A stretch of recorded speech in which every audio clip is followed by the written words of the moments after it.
Hello, Shri शिवाय नमस्तुभ्यम। कैसे हैं आप सब? आई होप आप सब अच्छे होंगे। तो जी ये ब्लॉग कल से चला हुआ है। तो मैं गई हूँ श्री संगमेश्वर धाम भोले बाबा के मंदिर में। और अगर क्यों गई हूँ मैं, अगर किसी को जानना है तो आप लास्ट ब्लॉग में देख सकते हैं। वहाँ मैंने बताया है कि क्यों गई हूँ और क्या क्या किया है, कैसे पूजा पाठ किया है, वो सब मैंने वहाँ पे एक्सप्लेन किया है। तो अब आ गए हैं हम द्वादश ज्योतिर्लिंग मतलब 12 ज्योतिर्लिंगों के दर्शन के लिए, जल चढ़ाने के लिए। तो यहाँ पे ना भारत का नक्शा बना हुआ है और भारत में जहाँ जहाँ भी ज्योतिर्लिंग है ये वो सब बने हुए हैं वहीं उसी एरिया पे नक्शे के हिसाब से। जैसे महाराष्ट्र में बना हुआ है, जहाँ जहाँ पे भी है वहाँ पे ज्योतिर्लिंग बने हुए हैं। सौराष्ट्र में सोमनाथम च शीर्षाले मल्लिकार्जुनम उज्जैन्यम महाकाल मुंडकार ममलेश्वरम प्रपल्यम वैद्यनाथम चैडाकिन्यम भीमशंकरम सेतुबंदेतु रमेशम नागेशम दारुकावने वाराणस्याम तो विश्वेशम त्र्यंबकम गौतमी तटे हिमालय तु केदारम घुस्मेशम च शिवालय तानि ज्योतिर्लिंगानि सायं प्रातः सप्त जन्म कृतम पापम समरेण विनश्यति। तो जी ये थे द्वादश ज्योतिर्लिंगों के नाम और जहाँ जहाँ पे वो हैं वो सब भी मैंने बता दिया है। इसके बाद हम चले फिर अर्धनारीश्वर की तरफ। वहाँ पे है रास्ते में पंचमुखी हनुमान जी का मंदिर और ये है ध्यान कक्ष। और सामने आपको दिख रहे होंगे अर्धनारीश्वर मतलब आधे शिव आधे पार्वती। तो अब इनके दर्शन के लिए हम जा रहे हैं। और यहाँ पे ध्यान कक्ष है ये साइड में और यहीं पे कन्याओं का विवाह भी होता है। काफ़ी बड़ा एरिया है इस मंदिर का और काफ़ी मंदिर हैं इस एरिया में। और यहाँ पे सब्ज़ी वगैरह भी लगी है जो कि मंदिर में ही लंगर में चलती हैं। तो कर लीजिए आप भी दर्शन। और यहाँ पे एक तरफ हैं पार्वती मैया के जो शेर हैं और एक तरफ है नंदी जी महाराज। और इन शेर का नाम मुझे ध्यान नहीं आ रहा, मैंने थोड़े दिन पहले ना अभी शिव पुराण में इनके बारे में पढ़ा था। तो ये हैं और ये देखिए सब पूजा पाठ कर रहे हैं, अपने जो भी आए हुए हैं दर्शन कर रहे हैं। और यहाँ पे लोग ना फ़ोटो बहुत लेते हैं क्योंकि बहुत ही सुंदर सुंदर लोकेशन है यहाँ पे। तो फ़ोटो सब लेते ही हैं। अभी ज़्यादा बातें ना करते हुए आप भी इंजॉय कीजिए।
तो जी खाना खाने के बाद और फिर से भोले बाबा के दर्शन करने के बाद फिर आ गए हम आगे बूढ़े महादेव के मंदिर में। और यहाँ पे भी फिर हमने जल चढ़ाया।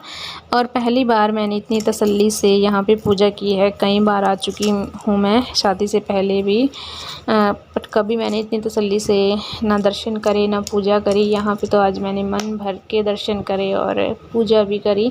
और जैसे मतलब इस भूमि का महत्व है उसके हिसाब से तो बहुत ही मतलब ऐसा लग रहा था कि पता नहीं मैंने क्या कर लिया।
कुछ फ़ोटोज़ लेने के बाद और फ़ोटोज़ क्या वीडियो भी बनाती रही मैं। और पहले मैंने दर्शन करे फिर मैंने वीडियो बनाई। अब आप सोचोगे कि बना तो ये वीडियो ही रही है तब से, इसने दर्शन कब कर लिए। तो पहले मैं दर्शन कर रही थी और फिर बाद में अगर मौका मिल रहा था तो वीडियो मैंने बनाई है, क्योंकि आज त्रयोदशी नहीं थी, मंडे था।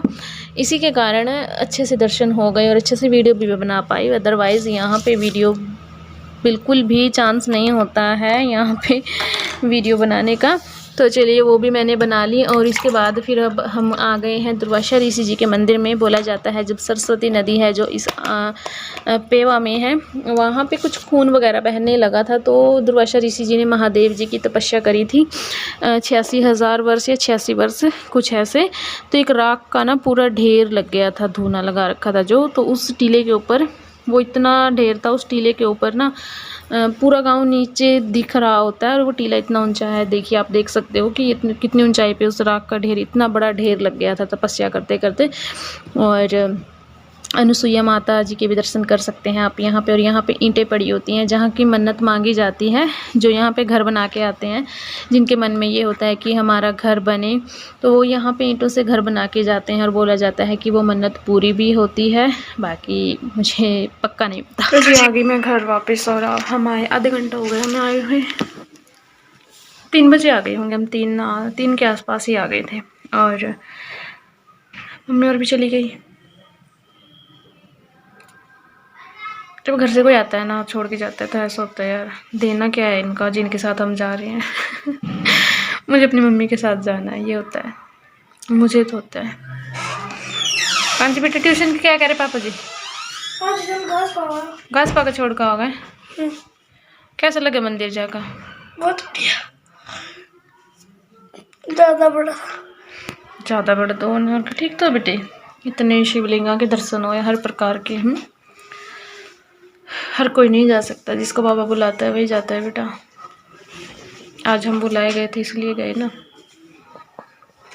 और मेरी मम्मी बोल रही थी गन्ने का जूस पी ले, मैं उतर भी गई थी, मैं चली भी गई थी, पर इसके पापा ने फिर वापस बुला लिया। इधर पिला दूंगा, एक टॉफ़ी तक नहीं दिलवाई। जूस कहाँ, हेडेक हो रही है, बहुत भूख लगी है। वहाँ थोड़े से कड़ी चावल खाए, क्योंकि कड़ी चावल मैं ज़्यादा नहीं खा सकती। मैं रोटी खा लूँगी, कड़ी के साथ चावल मैं बहुत कम खाती हूँ। कड़ी के साथ तो बिल्कुल नहीं खाती, मतलब थोड़े ही खाओ, ऐसे नहीं खाती।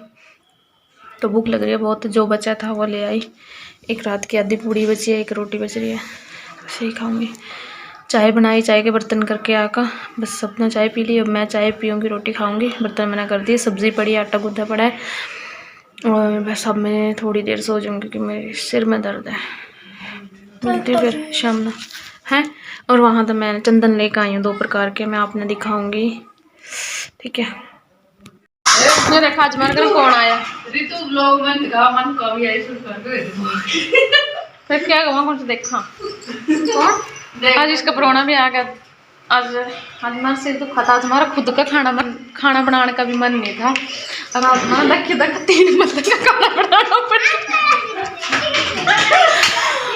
मैंने अब तक आया था, मेरे सिर दुख रहा है, मेरा एडिटोरियल में खाना मतलब जो कुछ पड़ा बस उसे हम काम चलाओगे। फिर आज हमारे लिए ऐसी मजबूरी है, आज मतलब 2-2 3-3 सब्जी बनानी पड़ेगी। तो फिर पूरा तो मैं शेयर नहीं कर सकती। मटर मशरूम बनाऊंगी, एक मिक्स दाल मिसी पंचमेल सारी बनाऊंगी मैं। और क्या दाल है वो, छोले की दाल पड़ी है तो उसको तड़का लगा दूंगी। बस ये हो जाएंगे 3 पदार्थ। और मीठे में क्या होगा? मीठे में शक्कर होगी बस, शक्कर और कोई हलवा नहीं कोई खाता नहीं, शक्कर के सेमिया के हलवा शक्कर सही है। इतनी चीज़ को ये देखिए बदला लेने वास्ते आ गई भी, तो परसों चौथ हमारा आई थी, आ गए हाले।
तो जी खाना बन गया और सबने खा भी लिया।